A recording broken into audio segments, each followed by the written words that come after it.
Ang istorya nila pampelikula. Ang mga awitin nilang nagpaibig sa atin. Naghatid naman sa kanila ng isang pagkakaibigang binigyan ng mali siya. Nang bulong-bulungan nagwasak daw ng pamilya.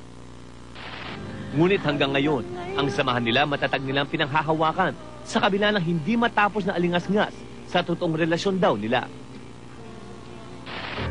At kamakailan, patuloy ang paglabas ng artikulo tungkol sa issue, kaya hindi maiwasang ibalik ang tanong na nakararami. Magkaibigan lang ba talaga sila? Sa unang pagkakataon, Regine Velasquez, Ogie Alcacid, magkasamang sasagot dito lang sa S-Files.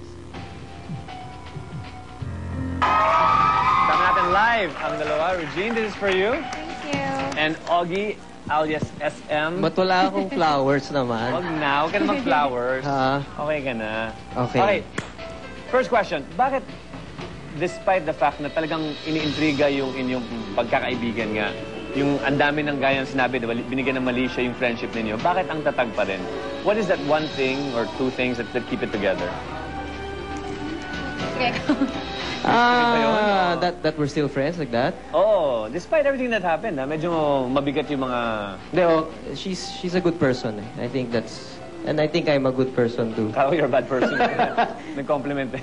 So, I don't know. I think despite the fact na nagkaroon ng alingas-ngas na ganon, she's remained the same. And I think this, after that... Hindi nagkailangan or anything? Nung una siguro. At all? Oh, hindi siya tumitingin sa akin. Hindi. Hello? Ayan. Siguro nung una. Hello? Meron ba ito? Meron yan. Malakas-lakas. Sa akin naman, kasi parang parati namang may ganun sa showbiz. Lahat naman Di ba ito grabe? Nanira ka doon ng pamilya, di ba? Na-experience ko na yun before. At sa bagay, suki ka na na ano. Hindi na bagay yun sa akin. Sa akin lang, parang kung talagang totoo kaming magkaibigan, bakit kami magpapa-apekto? But did it affect the people around you? Yung family mo? Yung ano? Yeah, of course. It came to a point they were asking, totoo ba? Siyempre, hindi naman nila, Talaga? like, I don't really, yung parents ko, hindi ko naman sila laging nakakausap o nakikita. Pero, so, siyempre, yung tendency maniwala sila kung ano yung mga... Kasi si Mang Jerry naniwala? Ewan ko sa kanya. Mang Jerry naniwala ka ba? Nagdagdagdong ka ba? But, may lumabas sa, sa Yes Magazine, no? Implying... Nabasa mo ba? Ha? Nabasa mo? Medyo, excerpts lang eh. It sort of implying na nagkakalabuan nga kayo ni Michelle. Sort of. Diba? And nadadamay dito si kaibigang Ray natin. Ray Lanyada. Oh, bakit siya nadadamay? Dahil daw nag-cooperate siya dun sa article. And because of that, tatanggalin mo daw siya or something like that. Katagal ko siya sa trabaho. Oh, wawa naman si Ray. Hindi ko naman na ginawa kasi Pasko. Ray, New Year daw. Hindi mo yung bagong taon, wala ka na. Ray, sikat ka ah! Hindi totoo. Bakit ko naman siya tatagal sa trabaho? And even if he even said that, that's his own opinion. And although you need to interview him also, Yes. if he really said that, but he did not. So, siguro nilalagyan lang nila ng mali siya yun. Again. Oo. Kasi nga naman, sama nung sinabi niya, kunwari. I mean, as he was quoted, no, parang sama nung sinabi niya. At least malinaw na ngayon, di ba? Na may trabaho pa rin si Ray. Of course! Naging manhid na ba kayo sa lahat ng mga intriga? Hindi. So, you still get affected by Of it? course. You cry? Hindi naman. You know, I eat. No, it's not nice that you get to read those kinds of things. And especially because we're actually very private people. You know? And then parang, it's an intrusion really of your privacy when people write things about you that aren't true. Pero that's showbiz eh. Well, yeah. That's, Diba? yun na nga. That's why I'm here. To ask questions. Yeah, about it. Well, Diba? yeah. So you still get affected. But to close the issue finally, you want people to forget about it? Or is it okay that keep on talking about it? No, it's not okay for them to keep talking about it. But, kasi, ang industriya naman natin, kung merong bagong lalabas na mas malaking chismis, makakalimutan na yung... Right. And speaking of makakalimutan, hindi yata nila makakalimutan na bis kang sexy sa movie. Darna? Yes. Oo. Try niyong mag-bathing suit sa Gotesco. maganda, di ba bagay? Bagay! Sagotesco? Hindi naman sa- Anong hatol hindi, ng hindi naman sa bayan? mall. Bagay, di ba? Nakita nyo? Bagay. Oh, sexy. Na, I saw the picture sa mga tabloids, sa mga broadsheet. Ano na masasabi niya doon? Baka, Siya yung Darna, ako yung Dean.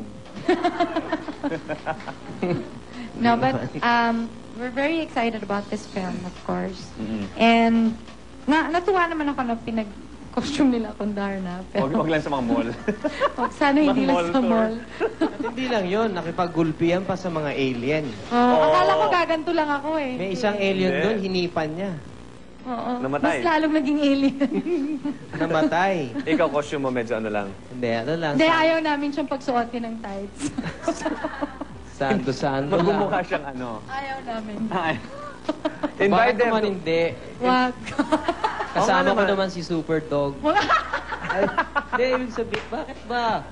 Oh yeah. Wag na. Wholesome tayo. Hindi. Oo ka. Invite all of them out there to watch the movie. It Mga looks like a fun kaibigan, movie. December 25, showing na po ang Captain Barbell. Kasama po namin dito. Siyempre, bilang Captain Barbell, si Bong Revilla, ako po si Enteng, siya po si Shelo, at minsan naman nagiging si Darna.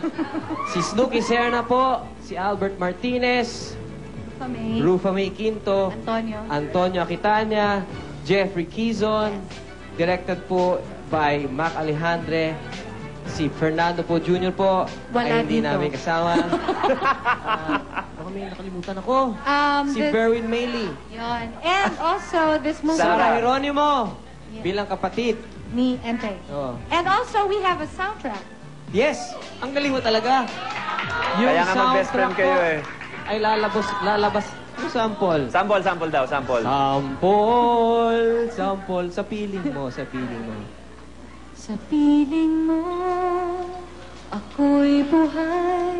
Oh, hindi ka. Napapawi ang lungkot at lumbay. Yan. Yan Ganda, ang diba? Yan yung love theme nila ni Bong habang sila lumilipad. Wow. Ako na may umiiyak. Wawa ka naman. May soundtrack yan ha, so... Higit na inapi ka pala dito. Medyo. sobra. Diretso na kami sa SM North EDSA Now ngayon. na? Oh, Yes. ngayon na. Naka-costume ka. Yes. Wow! Don't forget, Captain Ano to? Barbell, December 25. Christmas Day. Okay, thank you, Presented to be a Augie. premiere Thank you. and Yes. Thank Yun you. lang, premiere. Thank you to Mix. Okay. Yun lang. Maraming Thank you. salamat Thank sa you, inyong Paolo. pag-guest. Tapusin natin ang issue, Augie Regine. Walang katotohanan. Makulay at maingay na showbiz events present dito sa S-Files. Panurin natin.